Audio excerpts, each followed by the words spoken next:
예, 이번 시간에 인건비와 이자 소득에 대한 세무조정 과정들을 좀 살펴보도록 하겠습니다. 교재는 127페이지가 되겠습니다. 자, 인건비 관련되는 부분 보시면 종업원에게 지급하는 인건비 발생 전액을 송금 산입한다라고 되어 있는데, 인건비에 대한 종류를 한번 살펴보면요, 인건비는 기본적으로 급여와 상여금, 퇴직금이 되겠습니다. 이 퇴직금에 대해서 종업원에게 지급되는 금액에 대해서 전액 다 특별한 사정이 없는 날은 전액 다 송금 인정이 되는 부분입니다. 자, 그런데 임원에게 지급이 될 때는 어떻게 되느냐? 임원에게 지급이 될 때가 어떻게 되느냐 하는 부분인데, 임원에 대한 범위를 한번 보시면 우리 교재에 임원에 대한 규정이 나오고 있습니다. 교재 128페이지에 각 주에 나옵니다. 보면 임원에 대한 부분은 법인의 회장, 사장, 부사장, 이사장 관련되는 분들, 그다음에 한명회사 관련되는 부분, 감사 관련되는 부분들이 있습니다.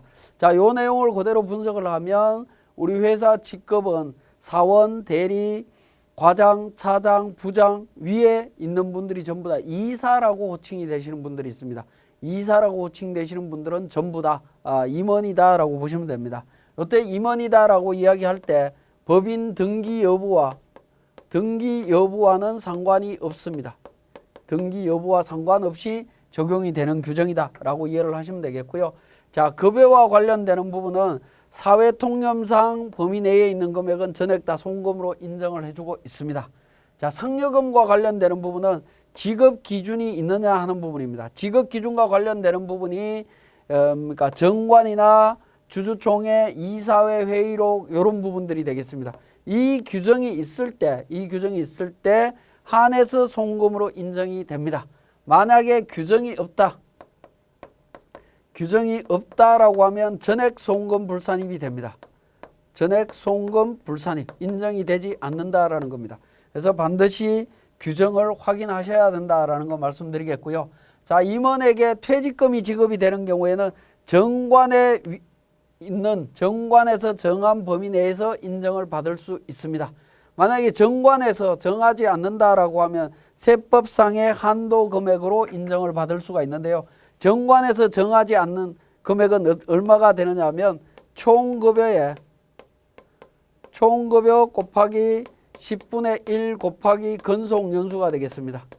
근속연수로 계산한 금액 기준으로 인정받을 수가 있습니다.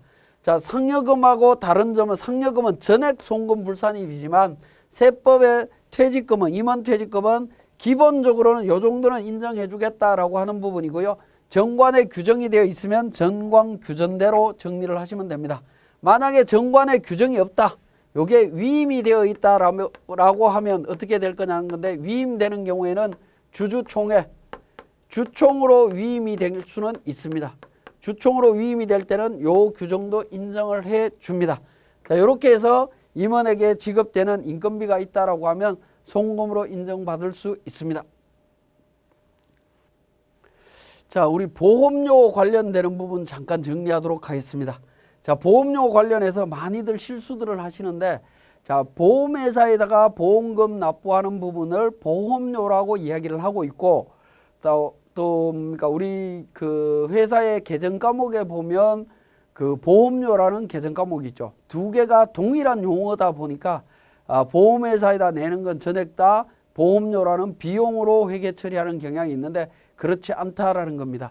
관련되는 부분을 보면 보험과 관련해서는 계약자, 피보험자, 수익자를 구분하셔야 됩니다. 계약자는 보험회사에다가 보험금 내는 사람이고요. 수익자는 보험금을 받아오는 사람입니다. 원칙적으로 이 수익자가 자신의 보험료를 납부해야 됩니다. 그래야 세금 문제가 발생하지 않습니다. 그렇지 않고 수익자와 계약자가 다르면 세금 문제가 나옵니다. 수익자가 아들인데 아버지가 보험료 내주면 증여세 문제가 나옵니다. 그런 형태로 다른 세금 문제가 발생하기 때문에 주의를 하셔야 되는데, 어쨌든 피보험자 임직원을 기준으로 회사에서 보험료를 내주는데 수익자가 임직원 법인인 경우에 어떻게 될 거냐, 사례 1, 2번 차이가 있는데요. 자, 이 부분을 한번 보시면 사례 1번에 계약자가 법인이고 수익자가 임직원일 때는 보험은 어떻게 되냐면 보험은 크게 두 가지로 구분이 됩니다. 저축성 보험과 보장성 보험으로 구분이 되는데, 저축성 보험은 수익자의 근로소득으로 봅니다. 즉 임직원의 근로소득으로 본다. 임직원 홍길동이가 자기 보험료를 내야 되는데 회사에서 대신 내준다. 이거는 상여처분하고 똑같은 거죠. 결과적으로 근로소득으로 처리가 됩니다. 자, 보장성 보험의 경우에는 일반 보장성과 단체 보장성으로 구분할 수 있고요. 자, 일반 보장성에 대해서는 수익자의 근로소득으로 처리를 합니다. 근데 단체 보장성 보험에 대해서는 연보험료가 70만 원 이하일 때는 수익자의 근로소득으로 안 봅니다. 그렇지만 연보험료가 70만 원 초과하게 되면 수익자의 근로소득으로 보도록 되어 있습니다. 그래서 계약자가 법인이고 수익자가 임직원으로 되어 있는 보험에 대해서는 회사에 납부하는, 보험회사에다 납부하는 금액은 이렇게 구분해서 회계 처리하고 결산 정리를 하셔야 됩니다. 만약에 요것과 달리 회계 처리되어 있고 처리되어 있다라고 했을 때는 세무조정이 발생합니다. 사례 2번에 계약자가 법인이고 수익자가 법인인 경우에 어떻게 될 거냐는 부분인데, 저축성 보험의 경우에는 납입 시에 자산 처리를 합니다. 왜냐하면 내가 저축하는 거 정기예금하는 거하고 똑같습니다. 그래서 자산 처리를 하고요. 보험금을 수령했을 때는 자산과 상환 후에 손익 처리하시면 됩니다. 보장성 보험의 경우에는 납입 시에 비용 처리하고요. 그 다음에 보험금 수령했을 때 이익 처리하면 됩니다.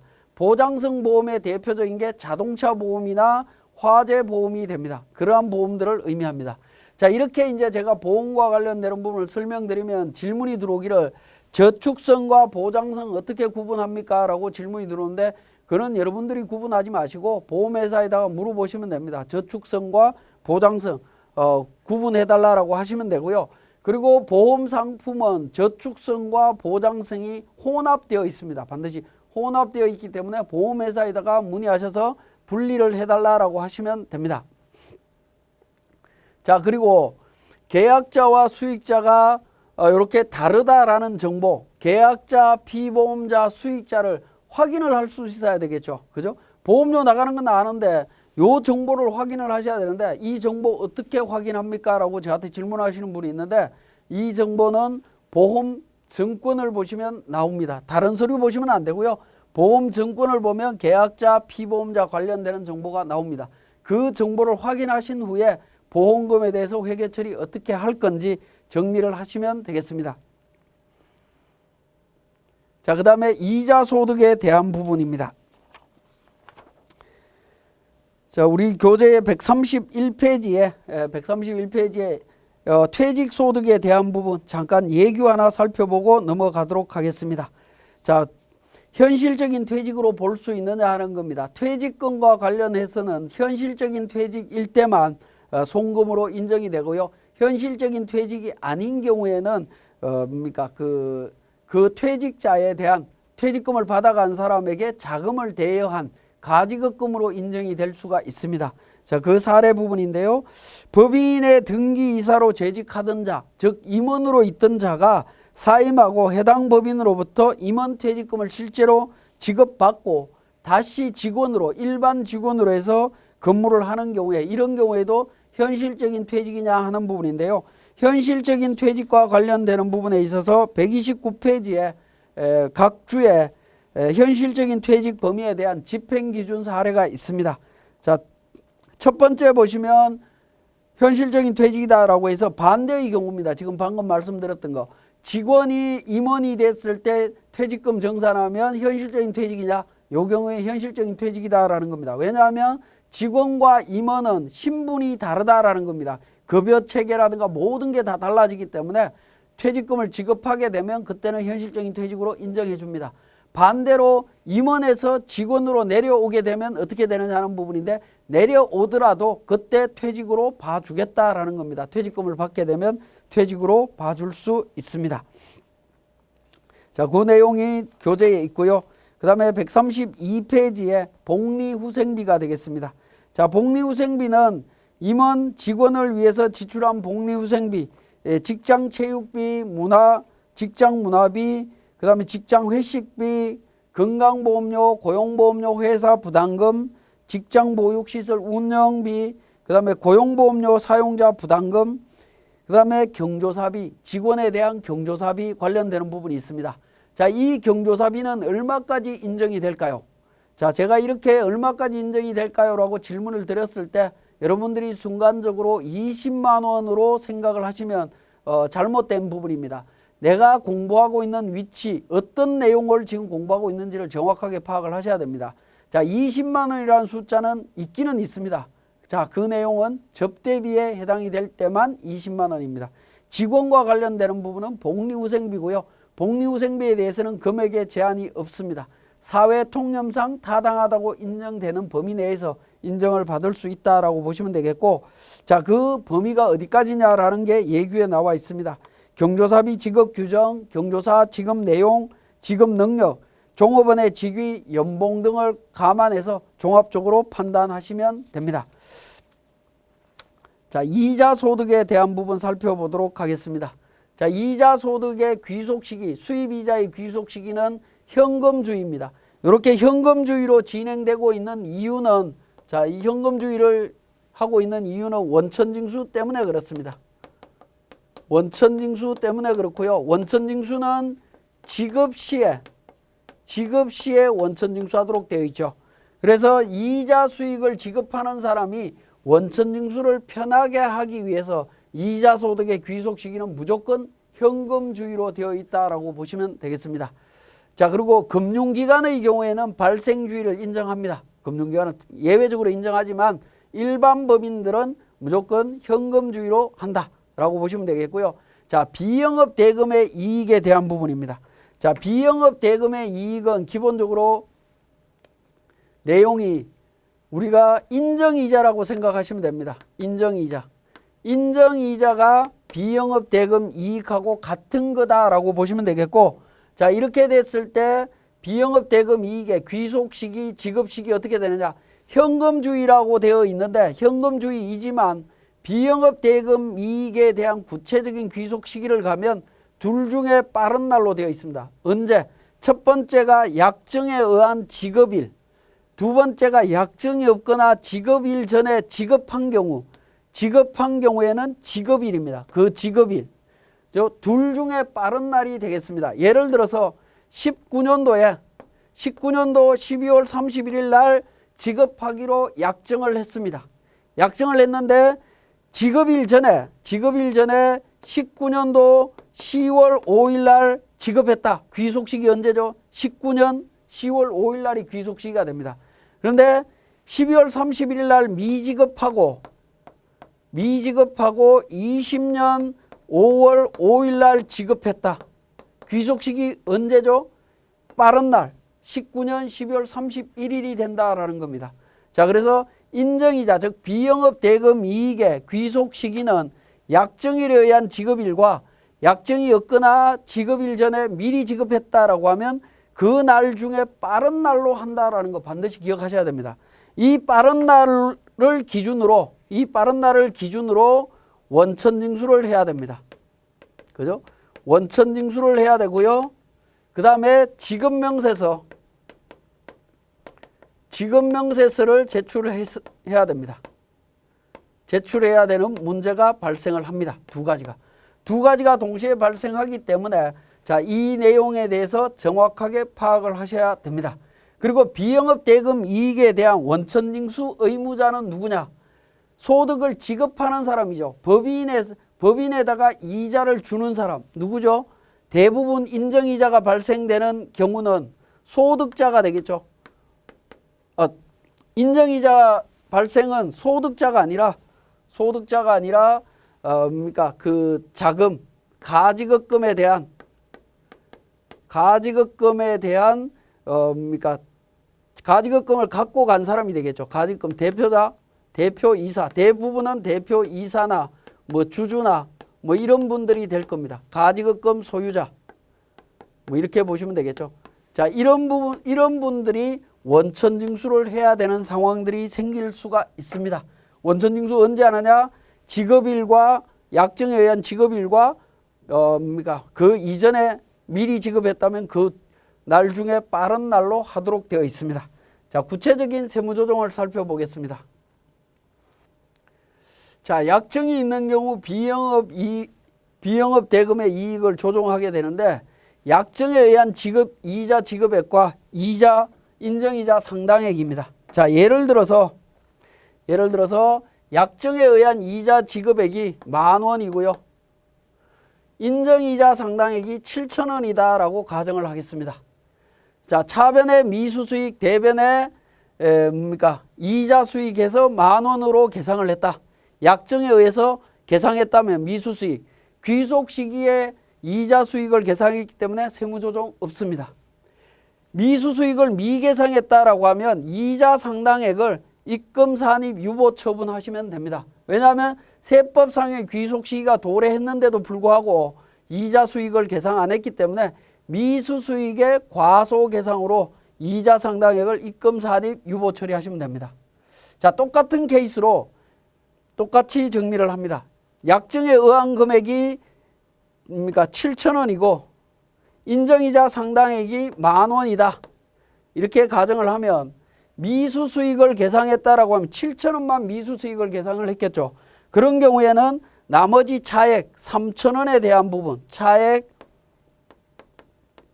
3,000원에 대한 부분을 우리는 입금 산입 상여로 소득 처분을 한다라는 겁니다.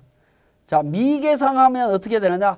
약정에 의한 금액은 미수수익 과소계상으로 유보 처리를 하시면 되고요. 유보 처리를 하시면 되고 나머지 차액 부분에 대해서는 상여 처분을 하게 됩니다. 약정에 의한 부분 이렇게 계상이 된다라는 겁니다. 물론 이제 저희들이 관리를 할 때는 인정이자 상당액을 약정에 의한 이자 지급액하고 동일하게 계산되도록 규정을 만들겠지만 차이가 난다면 이렇게 세무조정이 일어나게 됩니다. 자, 이 부분은 이제 법인세법상의 세무조정인 거고 이것과 관련되는 이자를 약정일에 지급했느냐 또는 그 이전에 지급했느냐 뭐 이런 부분에 따라서 원천징수 문제는 별도로 발생을 합니다. 약정이 없는 경우에 비영업 대금 이익의 조정에 대한 부분을 보도록 하겠습니다. 자, 약정이 없다라고 하면 없는 상태에서 미수수익을 계상을 하게 되면 관련되는 계상한 금액은 전액 다 입금 불산입 유보로 처리를 합니다. 그리고 인정이자 상당액을 상여로 소득 처분할 수밖에 없습니다. 미계상한 경우에는 입금 산입 인정이자 상당액을 상여 등으로 소득 처분한다라는 겁니다. 그래서 약정이 없을 때와 약정이 있을 때를 세무조정 과정들을 정확하게 살펴보셔야 되겠고요. 자, 이것과 관련해서 우리 교재 135페이지에 자금을 차입한 법인의 약정에 의한 이자 상당액, 이자 지급액에 대한 원천징수 어떻게 할 거냐는 문제 나와 있는데요. 자금을 대여한 법인과 금전 소비 대차 계약을 체결한 경우에 자금을 차입한 자는, 즉 차입한 자 대부분은 대표이사라고 이해를 하시면 되겠죠. 대표이사는 귀속 시기 및 지급 시기에 따라 해당 일에 원칙적으로 이자 소득에 대한 원천징수, 즉 비영업 대금 이익인 25%, 지방소득세 2.5%, 그래서 27.5%를 원천징수해서 납부하셔야 됩니다. 자금을 차입한 자는 원천징수일이 속하는 연도에 다음 연도 2월 말일까지 이자 소득에 대한 지급명세서를 제출하셔야 됩니다. 지급명세서 제출하지 않으면 그러니까 가산세에 문제가 발생할 수 있고요. 자금을 대여한 법인에서 원천징수세액이 나갔죠. 그죠? 기납부세액으로 은행 예금 이자처럼 기납부세액으로 처리하시면 됩니다. 자, 관련되는 사항을 우리 세무사랑 프로를 통해서 정리해 보겠습니다. 세무사랑 프로 활용 레시피 133페이지가 되겠습니다. 자, 운용 사례가 되겠는데요. 인건비에 대한 자료가 나와 있습니다. 재무제표에 반영되어 있는 인건비 5천만 원 포함되어 있는데 상여금이 임원 상여금에 대한 지급 규정이 없다. 지급 규정이 없으면 전액 송금 불산입이 된다라고 말씀드렸죠. 이거는 별도의 세무조정 서식이 있는 게 아니기 때문에 바로 임원 상여금 한도 초과 5천만 원에서 상여로 소득 처분하시면 됩니다. 자, 관련해서 교재 133페이지에 보시면 임원 상여금에 대해서 상여금 현금으로 이렇게 회계 처리했는데 세법상에는 상여금이 규정 없이 나갔기 때문에 부당 비용으로 처리가 되게 됩니다. 부당 비용에 대해서는 송금 불산입하시면 됩니다. 자, 임원 중에 김철수가 퇴사함에 따라 퇴직금 1억 원을 지급했는데 회사는 지급 규정이 없고 김철수의 1년간 총 급여는 1억 원이다. 상여금 지급한 적 없다. 5년 9개월 근무했습니다. 자, 이런 경우에 5년 9개월로 해서 10분의 1 곱해서 계산을 하게 되면 5,750만 원이 한도가 나오고요. 1억 원 중에 초과한 4,250만 원은 바로 소득금액 조정학계표에서 임원 퇴직금 한도 초과 금액으로 해서 세무조정을 하시면 됩니다. 자, 이 부분도 상여로 소득 처분이 된다. 차이 분계 관련해서 장부상에는 퇴직금 5천만 원 이렇게 회계 처리를 했는데 세무상으로는 어떻게 됩니까? 비용으로 인정되는 5,750만 원만 비용이 되는 거고 나머지는 부당 비용이 되겠죠. 그래서 부당 비용에 대해서 송금 불산입하게 됩니다. 물론 퇴직금으로 처리되어 있는 금액은 추후에 퇴직급여 충당금하고 상계됐는지 여부도 또 따져봐야 되겠죠. 퇴직급여 충당금하고 미상계됐을 때는 또 세무조정이 나옵니다. 그것과 관련해서는 우리 퇴직급여 충당금을 설명드릴 때 제가 설명드리기로 하고 넘어가도록 하겠습니다. 자, 그리고 교재 136페이지에 정기예금에 대한 이자 수익 부분입니다. 만기가 3월 31일이고 만기 시에 이자 수익도 함께 지급되고 당해연도 법인 결산 시에 기간 계산한 미수 수익을 계상했다라고 나와 있습니다. 자, 미수 수익 계상했는데 귀속 시기가 3월 31일이죠. 3월 31일인데 이 부분이 미수 수익으로 계상이 되어 있기 때문에 잘못되어 있다라는 겁니다. 이러한 내용들은 계속 말씀드리지만 우리가 결산재무제표를 봐야만이 내용을 알 수 있는 부분들입니다. 자, 결산재무제표에 보면 미수수익으로 해서 12월 31일에 기간 미경과 수익, 이자가 잡혀있는 부분이 있습니다. 자, 이런 부분들을 확인하신 후에 소득금액 조정학계표에서 바로 미수이자 345만 9천 원 입금불산입 유보 세무조정을 해주시면 되겠습니다. 자, 비영업 대금 이익에 대한 부분은 우리 인정이자와 관련되는 부분이라고 말씀드렸고 뒤편에 있는 우리 가지급금 인정이자 계산 쪽에서 조금 더 자세하게 설명드리기로 하고 인건비와 이자 소득에 대한 세무조정 과정을 마치도록 하겠습니다.